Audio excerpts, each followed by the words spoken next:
దేవుని నామానికి స్తోత్రం కలుగును గాక. ఎలోహిం టీవీ ప్రేక్షకులందరికీ నా హృదయపూర్వక వందనాలు చెల్లించుకుంటున్నాను. ఇదిన వాక్య భాగంగా యాకోబు పత్రిక 5వ అధ్యాయము 16వ వచనాన్ని జ్ఞాపకం చేసుకున్నాం. మీ పాపములు ఒకనితోనొకడు ఒప్పుకొనుడి, మీరు స్వస్థత పొందినట్లు ఒకని కొరకు ఒకడు ప్రార్థన చేయుడి. నీతిమంతుని విజ్ఞాపన మనఃపూర్వకమైనదై బహుబలమగలదై ఉండును. ఏలియా మన వంటి స్వభావము గల మనుష్యుడే. వర్షింపకుండునట్లు అతడు ఆసక్తితో ప్రార్థన చేయగా 3.5 సంవత్సరముల వరకు భూమి మీద వర్షింపలేదు. అతడు మరలా ప్రార్థన చేయగా ఆకాశము వర్షమిచ్చెను, భూమి తన ఫలమిచ్చెను. చిన్న ప్రార్థన చేసుకుందాం. పరిశుద్ధుడా, ప్రేమ కలిగిన తండ్రి, నీకు వందనాలు నాయన. ఇది నా వాక్య భాగం కొరకే నీకు స్తోత్రాలు. ఈ వాక్యంలో నుండి మాతో మాట్లాడండి ప్రభా. మీ వాక్కును నా నోట ఉంచండి, మీ సెలువు చాటున మరుగుపరుచుకోనండి ప్రభా. వినగలిగిన చెవులను గ్రహింపగలిగిన మనస్సును మీరు దయచేయండి. నీ కృపలో ప్రతి ఒక్కరూ వర్ధిల్లునట్లు, నీ నామము నెరిగి ప్రతి ఒక్కరు కూడా ప్రభా నిన్ను గుర్తెరుగుటకు, నీతో సహవాసం చేయుటకు, నీ యొద్ద ఆశీర్వాదం పొందుకుంటకు కావలసిన కృపను మీరు విడుదల చేసి నా నోటికి బోరగా ఉండి ప్రభా మీ ఆత్మ ప్రత్యక్షత నాలో ఉంచి, మీ ఆత్మను నాయన నాతో నింపి ప్రభా మీ నామానికే మహిమ, ఘనత, ప్రభావములు పొందుకోమని యేసు పరిశుద్ధ నామమును అడిగి వేడుకుంటున్నాం తండ్రి, ఆమేన్. దేవునికి స్తోత్రం కలుగునుగాక. ఈ దిన వాక్య భాగంగా యాకోబు పత్రిక 5వ అధ్యాయము 16వ వచనాన్ని మనం జ్ఞాపకం చేసుకున్నాం. మీ పాపములు ఒకనితోనొకడు ఒప్పుకొనుడి, మీకు స్వస్థత పొందినట్లు ఒకని కొరకు ఒకడు ప్రార్థన చేయుడి. కనుక ఇక్కడ ఈ వచనములో ఏమంటున్నాడు అని అంటే, పాపము అని మొదలుపెట్టి పాపములు క్షమిస్తాడని ఒకనితో ఒకడు ఒప్పుకోవాలి అని చెప్పేసి దేవుడు పాపమును చూచి చూడనట్లుగా ఊరుకునే దేవుడు కాదు. ఎందుకంటే పాపము అనేది ఆయన యొద్ద మరి నిలవబట్టడానికి వీల్లేదు అని చెప్పేసి దేవుని వాక్యం మనల్ని హెచ్చరిస్తూ ఉంది. ఎందుకంటే మనందరి కొరకు ఆయన పాపముగా చేయబడ్డాడు. నీ పాపము నా పాపము అంతటిని కూడా ఆయన మీద వేసుకున్నాడు. ఆయన వేసుకొని పాపముగా ఆయన చేయబడ్డాడు కనుక ఇక నీలో పాపం ఉండటానికి వీల్లేదు అని చెబుతున్నాడు. మరి ఇక్కడ ఏం మాట్లాడుతున్నాడు అని అంటే, ఒకనితో ఒకడు ఒప్పుకొనండి అని అంటున్నాడు. ఎప్పుడైనా మనము ఏదైనా సందర్భాలు వచ్చినప్పుడు ఒకని ఎడల ఒకడు మరి ఒప్పుకోవాలంట. అది సాక్ష్యంగా చెప్పుకోవాలి. ఒకరితో ఒకళ్ళు మాట్లాడుకుంటున్నప్పుడు, ఒక వ్యక్తి మాట్లాడుతున్నప్పుడు ఎదుట వ్యక్తిలో కూడా దేవుడు కార్యం చేయటానికి ఇష్టపడుతూ ఉంటారు. ఎందుకంటే అటువంటి సందర్భాల్లోనే మనము సంఘాల్లో కూడా సాక్ష్యాలు చెబుతూ ఉంటాం. కొంతమంది వాక్యం చెప్పినా కూడాను మార్పు చెందని వారు, కొందరు సాక్ష్యాలను బట్టి మరి మార్పు చెందేవారు ఎంతోమంది ఉన్నట్లుగా మనం చూస్తూ ఉన్నాం. అందుకని అంటున్నాడు కదా, దేవుడు పాపమును చూచి చూడనట్లుగా ఊరుకునే దేవుడు కాదు. కనుక మనం ఏం చేయాలంటే ఆ పాపాన్ని దేవుని సన్నిధిలో ఒప్పుకోవాలని చూస్తూ ఉన్నాడు. వాటిని ఏం చేస్తాడంటే ఆయన మరి ఎప్పుడైతే నువ్వు దేవుని సన్నిధిలో ఒప్పుకోవటానికి ఇష్టపడతావో వాటిని కనిపెట్టి చూచి ఇంకా ఏది కూడా పాపం అనేది నీలో లేకుండా చేయాలని ఆయన కోరుకుంటున్నాడు. వేళ్లతో సహా పీకి వేయటానికి ఆయన ఇష్టపడుతూ ఉన్నాడు. ఏదో కొంచెం తీసేసి కొంచెం మళ్ళా నీలో ఉంచాలని ఆయన కోరుకోవట్లేదు. సంపూర్ణంగా ఆ పాపంలో నుండి నువ్వు విడుదల పొందాలని, అది వేళ్లతో సహా పీకి వేయాలని ఆయన ఎదురు చూస్తూ ఉన్నాడు. అలాగున నువ్వు మరి ఇష్టపడి ఆయన దగ్గరకు వస్తే దానిలో నుంచి నీకు సంపూర్ణమైన విడుదల ఇవ్వటానికి ఆయన ఇష్టపడుతూ ఉన్నాడు. దావీదును జ్ఞాపకం చేసుకుంటే దావీదు కూడా చేసిన ఆ పాపమును మరి ఆయన దేవునికి ఇష్టానుసారుడైన మనుష్యుడుగానే ఉన్నాడు.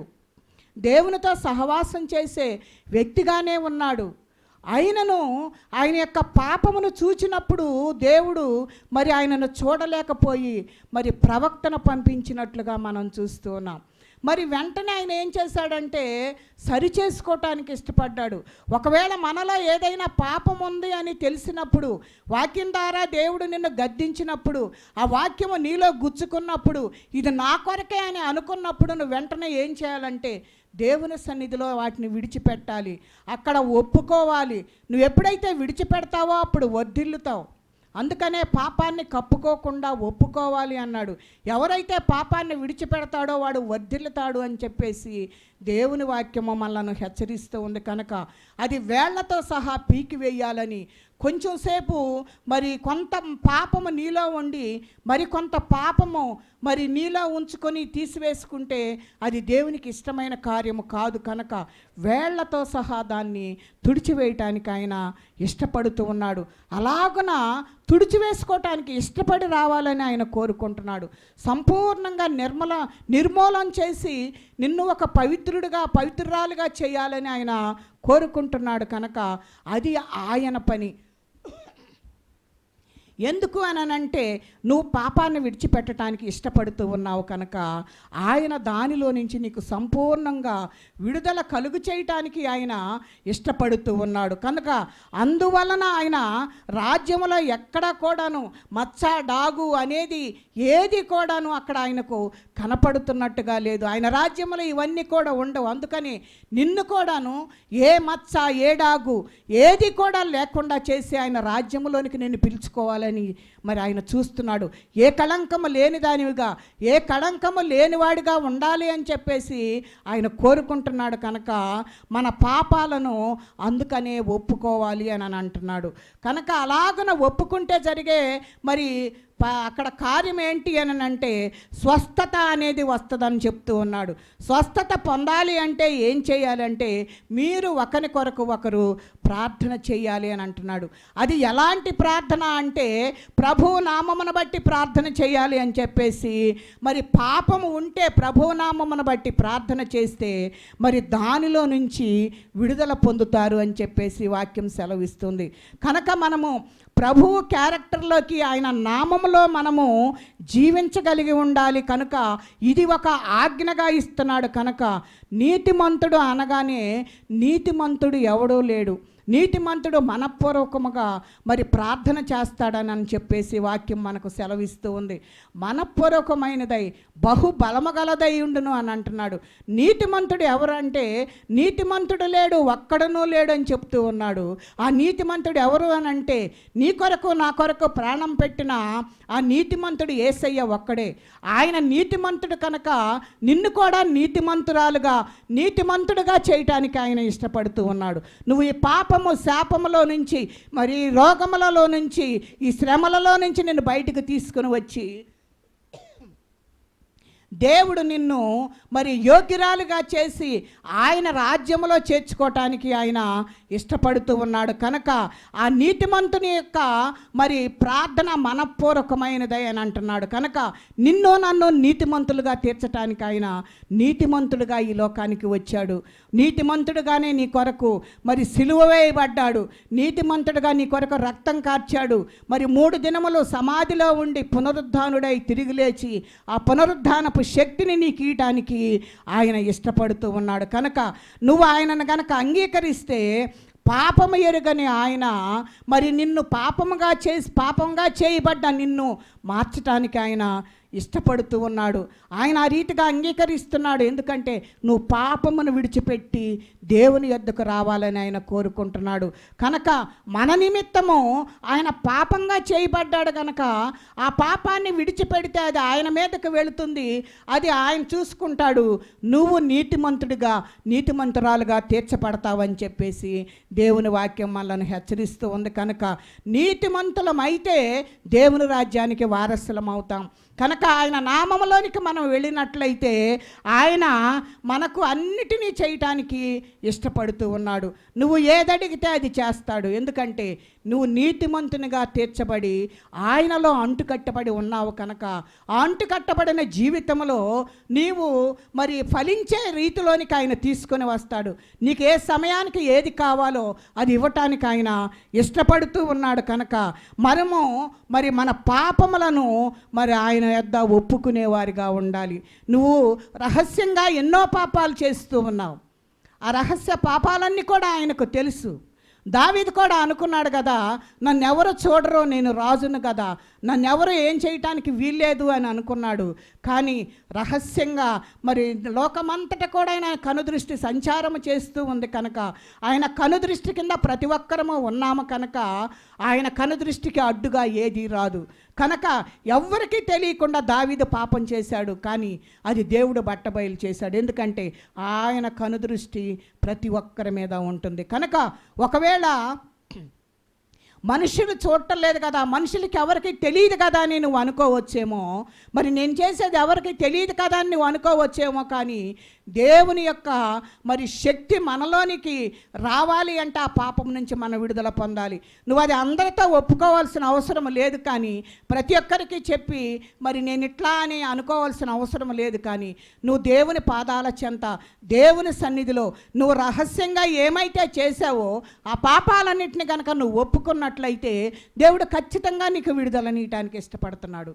నిన్ను నీతిమంతురాలుగా చేయటానికి, నిన్ను నీతిమంతుడిగా చేయటానికి ఆయన ఇష్టపడుతూ ఉన్నాడు. కనుక మనం ఏం చేయాలి అని అంటే, మన పాపము శాపం అంతా ఆయన శరీరంలో మోసాడు కనుక మనము ప్రతి పరిస్థితి నుంచి విడిపించటానికి ఆయన ఇష్టంగా ఈ లోకానికి వచ్చాడు. కనుక నువ్వు ఆయన యొద్దకు వస్తే చాలు, ఆయన నామాన్ని నువ్వు అనుసరిస్తే చాలు, దేవుడు నిన్ను వీటన్నిటిలో నుంచి కూడా విడిపించటానికి ఇష్టపడుతూ ఉన్నాడు. కనుక మనం ఎప్పుడైతే మన పాపాన్ని కప్పుకోకుండా ఏదైనా ఒక విషయం తెలియజేసినప్పుడు దాన్ని మనము కప్పుకోకూడదు. అది ఏంటో, దానిలో ఏమైతే మరి దోషంగా మరి పాపంగా కనపడుతూ ఉందో అది దేవుని సన్నిధిలో ఒప్పుకునే వారిముగా ఉండాలి. అప్పుడు ఎప్పుడైతే ఒప్పుకుంటామో మన రోగము నుండి, మన శాపము నుండి, మన శ్రమల్లో నుండి, మన జీవితం అంతా కూడాను దేవుడు సరిచేయటానికి, మరి ఆయన నామమును బట్టి మనల్ని సరిచేయటానికి ఆయన ఇష్టపడుతూ ఉన్నాడు. కనుక బహిరంగంగా మనము ప్రతిదీ ఒప్పుకోనక్కర్లేదు, కానీ దేవుని సన్నిధిలో నువ్వేమైతే చేసావో అది నీ మనస్సాక్షి నిన్ను గద్దిస్తూనే ఉంటుంది. నువ్వే పాపములో ఉన్నావో ఆ పాపము నిన్ను గద్దిస్తూనే ఉంటుంది, నువ్వే పడచవుని పెడతావు. అందుకే మనస్సాక్షిని నీకు మరి నీ హృదయంలో ఉంచాడు, నీలో ఉంచాడు. అది నిన్ను ఎప్పుడు హెచ్చరిస్తూనే ఉంటుంది, ఇది తప్పు, ఇది పాపం, ఇది చేయొచ్చు, ఇది చేయకూడదు, ఇవన్నీ కూడాను అది తెలియజేస్తూ ఉంటుంది. కానీ నువ్వు దానికి లోబడకుండా జీవిస్తున్నావు. అందుకే నువ్వు దేవుని యొద్దకు రాలేకపోతున్నావు. నువ్వు ఎప్పుడైతే ఆ మనస్సాక్షి నిన్ను గద్దించినప్పుడు నువ్వు దేవుని వైపు తిరుగుతావో, ఎప్పుడైతే నువ్వు ప్రార్థన చేస్తావో, దేవుని సన్నిధిలో వాటన్నిటినీ నువ్వు చెప్పుకుంటావో, కన్నీరు కారుస్తావో, అప్పుడు దేవుడు నిన్ను నీతిమంతురాలుగా చేయటానికి, బలవంతురాలుగా చేయటానికి, నిన్ను విడిపించటానికి, ప్రతి శ్రమలో నుంచి, రోగములో నుంచి, బాధల్లో నుంచి నీ కుటుంబాన్ని సరిచేయటానికి ఆయన ఇష్టపడుతూ ఉన్నాడు. కనుక అది మనపూర్వకమైనదై బలమగలదై ఉంటుందని చెప్పేసి దేవుని వాక్యం మనల్ని హెచ్చరిస్తుంది. మరి ఉదాహరణగా ఏలియాను చూస్తే, ఏలియాను గురించి మనం మాట్లాడుకోవాలి అని అంటే, ఏలియా కూడాను మరి 17వ వచనములో ఆయన కూడా మన వంటి స్వభావము కలిగిన వాడే, ఆయన కూడా మనిషే. నీవు నేను ఏ రీతిగా ఉన్నామో ఆయన కూడా అదే రీతిగా ఉన్నాడు, కానీ దేవునికి ఇష్టమైనట్లుగా ఆయన చేస్తూ ఉన్నాడు. కనుక ఆయన ప్రార్థన చేసినప్పుడు జరిగిన సంఘటన ఏంటి అని అంటే, దేవుని వాక్యంలో లిఖితము చేయబడింది. మరి ఆయన ప్రార్థన చేసినప్పుడు 3.5 సంవత్సరములు వర్షము కురవకుండా ఆగిపోయినట్లుగా చూస్తూ ఉన్నాం. వర్షం ఏంటి అని అంటే దేవుని యొక్క ఆశీర్వాదం. మరి దానికి గుర్తుగా ఉన్నది కనుక 3.5 సంవత్సరములు మరి అక్కడ వర్షం పడలేదు అంటే మరి ఆ ప్రాంతంలో దేవుడు మరి అక్కడ ఆశీర్వాదమును తీసివేసినట్లుగా మనం చూస్తూ ఉన్నాం. అంటే వారి మీదకి ఆశీర్వాదం రాకుండా మరి దేవుడే చేసినట్లుగా మనం చూస్తూ ఉన్నాం. అలాగ ఎందుకు అక్కడ అట్లా జరిగింది అని అంటే, అక్కడ పాపం ఉన్నది, ఆత్మ స్వభావం అక్కడ కనపట్టలేదు. ఆ భూమి అంతా కూడా పాడైపోవటానికి, ఆశీర్వాదం లేకుండా అయిపోవటానికి గల కారణం ఏంటి అని అంటే, అక్కడ బయలుదేవతలను పూజ చేస్తూ ఉన్నారు కనుక అక్కడ భూమి అంతా కూడా అక్కడ ఆ శాపం అనేది వచ్చింది కనుక ఆ శాపము వలన వారు చేసిన ఆ హేయ క్రియలను బట్టి భూమి అక్కడ వర్షము లేకుండా భూమికి ఉన్నట్లుగా మనం చూస్తూ ఉన్నాం. అక్కడ వాళ్ళు విగ్రహారాధన చేయటను బట్టి మరి వారి యొద్ద నుండి దేవుడు వెళ్ళిపోయినట్లుగా చూస్తూ ఉన్నాం. కనుక మరి వాళ్ళైతే విగ్రహారాధన చేసి ఏదో చేశారు, కానీ మన హృదయంలో కూడా ఏదో ఒక విగ్రహం ఉంటూనే ఉంటుంది. ఎందుకంటే భార్యను ఎక్కువగా ప్రేమించటం ఒక విగ్రహం, భర్తను ఎక్కువగా ప్రేమించటం ఒక విగ్రహం, అంటే మరి డబ్బును ఎక్కువగా ప్రేమిస్తాం, చదువును ఎక్కువగా ప్రేమిస్తాం. ఇలా లోకంలో అన్నిటినీ ఇదంటే నాకు ఇష్టం, నేను దీన్ని ఎక్కువగా ఇష్టపడుతున్నామని అంటాం. కానీ దేవుని కంటే ముందుగా ఏది కూడాను ఇష్టపడకూడదు. ముందు దేవునిని ఇష్టపడినట్లయితే దేవుడు మనలో ఉంటాడు. దేవుని కంటే నువ్వు దేనిని ఎక్కువగా ఇష్టపడినా అది నీ జీవితంలో, నీ హృదయంలో, నీ కుటుంబంలో అది విగ్రహమే అవుతుంది. ఆ విగ్రహారాధన దేవుడు ఇష్టపడలేదు.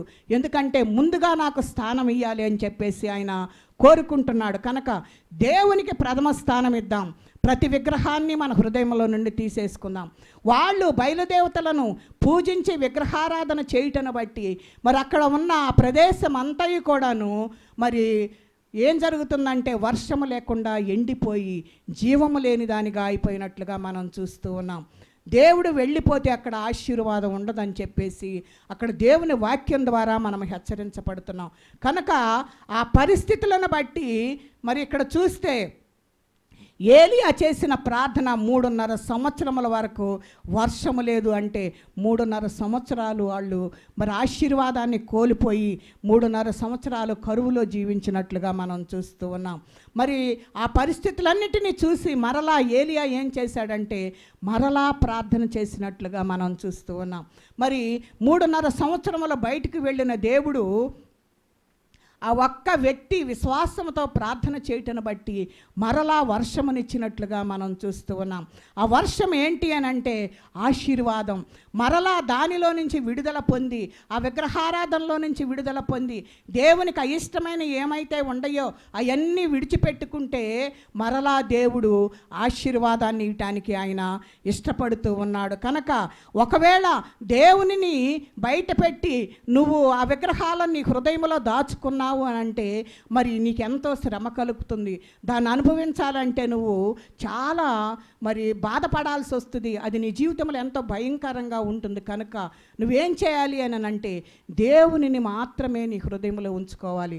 అలాంటి విగ్రహాలు ఏమైనా ఉంటే మరి దేవుని కంటే ఎక్కువగా దేనిని ప్రేమిస్తావో అదే నీకు విగ్రహం అవుతుంది. కనుక అట్టి దానిలో నుంచి మనము విడుదల పొందాలి అని చెప్పేసి వాక్యము మనలను హెచ్చరిస్తూ ఉంది. కనుక మరి ఏ వ్యక్తి అయితే వాక్యములో ఉన్న సత్యమును మనము విని దాని ద్వారా మన జీవితాలను కట్టుకుంటూ వాటి ద్వారా మనము జీవిస్తామో మరి అక్కడ దేవునితో మనము కలిసి జీవిస్తున్నాము. కనుక దేవుని యొక్క నామము మనలో ఉంటుంది. కనుక మరి అక్కడ జరిగే సంఘటన ఏంటి అని అంటే దేవుడు మనలను స్వస్థపరుస్తాడు, మనల్ని శ్రమలో నుండి విడిపిస్తాడు, మనకు విడుదలనిస్తాడు, నిన్ను నీ పాపంలో నుంచి కడిగి నీకు మరి స్వస్థతనిచ్చి నిన్ను పాపరహితునిగా చేయటానికి, పాపంలో నుంచి విడుదలనివ్వటానికి ఆయన ఇష్టపడుతూ ఉన్నాడు. మరి దేనికి అని అంటే ప్రార్థన చేయటను బట్టి.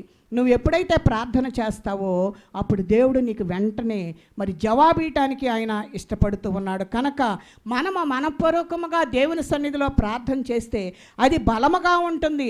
అట్లాగే దానిని బట్టి మన కుటుంబం బలపడుతుంది, మన సంఘం బలపడుతుంది, మరి మన బిడ్డలు బలపడతారు. కనుక మనము ప్రార్థన చేసేవారిగా ఉండాలి.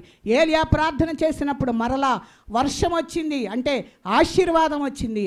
మనం ప్రార్థన చేయటను బట్టే మన కుటుంబం ఆశీర్వదించబడుతుంది, మనం ప్రార్థన చేయటను బట్టే మన సంఘం ఆశీర్వదించబడుతుంది, మన రక్త సంబంధికులు, మన చుట్టుపక్కల వాళ్ళు.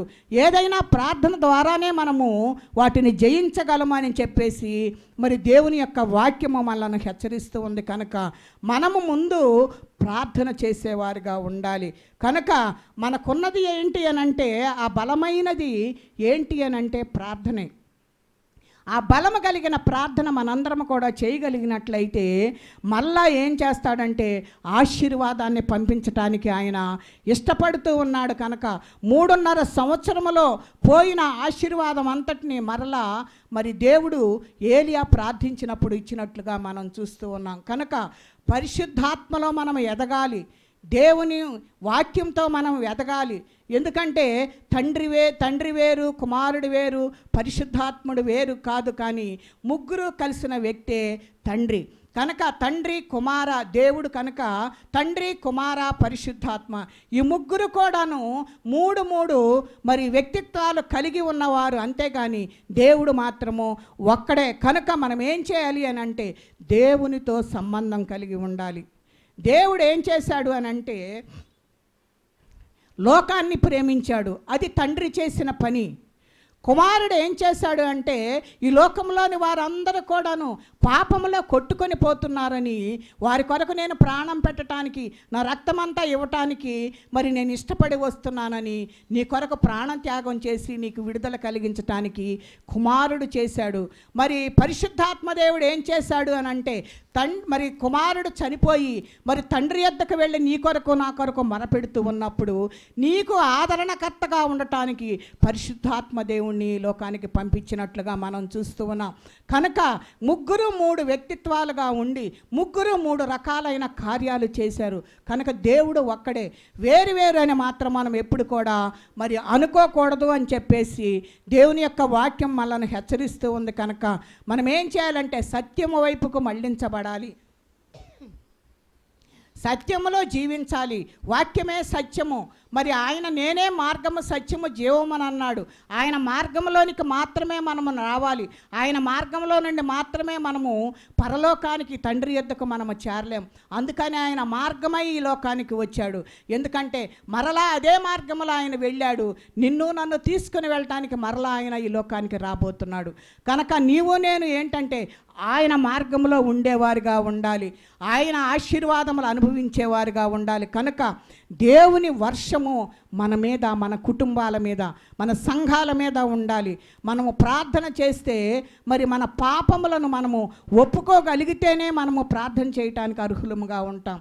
కనుక ప్రార్థన చేస్తూ దేవుని సన్నిధిలో మనము కనిపెట్టినట్లయితే దేవుడు నిన్ను నన్ను హెచ్చించటానికి ఆయన ఇష్టపడుతూ ఉన్నాడు.